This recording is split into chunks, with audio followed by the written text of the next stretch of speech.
லதா சேதுராமன், தஞ்சாவூர். ஆத்திசூடி. ஆத்திசூடியில் ஈவது விளக்கேல். ஈவது விளக்கேல்ங்கிறது கருத்தில் ஒரு கதை நம்ம பார்ப்போமா. ஒரு ஊரில் ஒரு அழகான குடும்பம் இருந்துச்சான். அப்போ அவர் அரிசி வியாபாரம் செய்யும் தொழில் செய்து வந்தார்.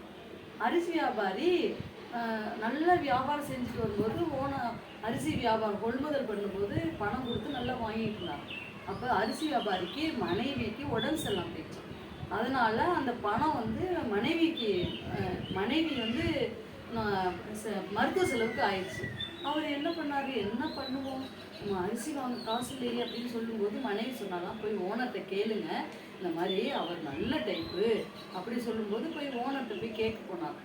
அரிசி வியாபாரி ஓனர்கிட்ட போய், இந்த மாதிரி என் மனைவிக்கு உடம்பு சரியில்லைங்க, அதனால் நான் உங்கள்கிட்ட வாங்கின பணத்தை நான் கொடுக்க என்னால் முடியல, அதனால் நான் போய் திருப்பி கரெக்டாக கொடுக்க முடியல, இந்த தடவை கரெக்டாக கொடுத்துட்றேன் அப்படின்னு சொல்லும்போது, இல்லைங்க ஓனர் சொன்னாராம், அரிசி பணம் நீ கொடுத்தாதான் நான் தர முடியும், கொடுக்க முடியாது அப்படின்னு சொன்னார். அவங்க வீட்டில் அந்த ஓனரோட குழந்தை வந்துச்சான். அப்பா என்னப்பா இப்படி சொல்லாதீங்கப்பா, ஒரு செடி நம்ம வீட்டில் வளர்க்குறோம், அந்த செடி பூச்சி பிடிச்சிட்டா நம்ம என்ன பண்ணுறோம், பூச்சி மருந்து போட்டு தெளித்து நம்ம செழிப்பாக வளர்கிறதுக்கு தண்ணி ஊற்றுறோம். அப்போ அதே மாதிரி தானப்பா நம்மளை சார்ந்து வாழ்கிறவங்களுக்கு நம்ம முடிந்த உதவி நம்மளால் செய்யணும்ப்பா.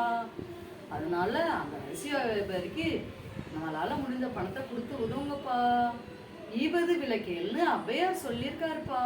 நீங்கள் தானப்பா அந்த புக்கு எனக்கு வாங்கி கொடுத்தீங்க, ஔவையார் புக்கு, அதை நான் படித்தேன்ப்பா, நீங்களும் அதை கடைபிடிங்கப்பா. என்னப்பா அப்படி சொன்னாங்க. என்னம்மா நீ சொல்கிறத நான் கேட்குறேம்மா அப்படின்னு சொல்லிட்டு அவர் போய் உள்ளே போய் பணம் எடுத்தாந்து அந்த அரிசியை வரி கொடுத்தோன்னே அரிசி ரொம்ப நன்றிங்க ஐயா, என் குடும்பம் வளருது, நீங்கள் நல்லா இருக்கணும் அப்படி சொன்னாராம்.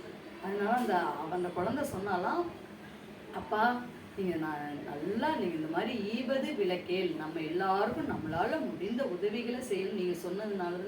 அவங்க அப்பா சொன்னாலாம், குழந்தைகளுக்கு நம்ம சொல்லிக் கொடுக்க ஒவ்வொரு கருத்தும் ஆழ் மனதில் பதிந்து அவங்க வாழ்க்கையை வழி நடத்தும். அதனால ஈவது விளக்கேல்ங்கிற கருத்தில் நம்ம எல்லோரும் நம்மளால் முடிந்த நம்மளை சுற்றுவட்டத்தில் உணர்வுக்கும் நம்மளால் முடிந்த உதவிகளை செய்து வாழ்க்கையில் வெற்றி பெறுவோம். நன்றி.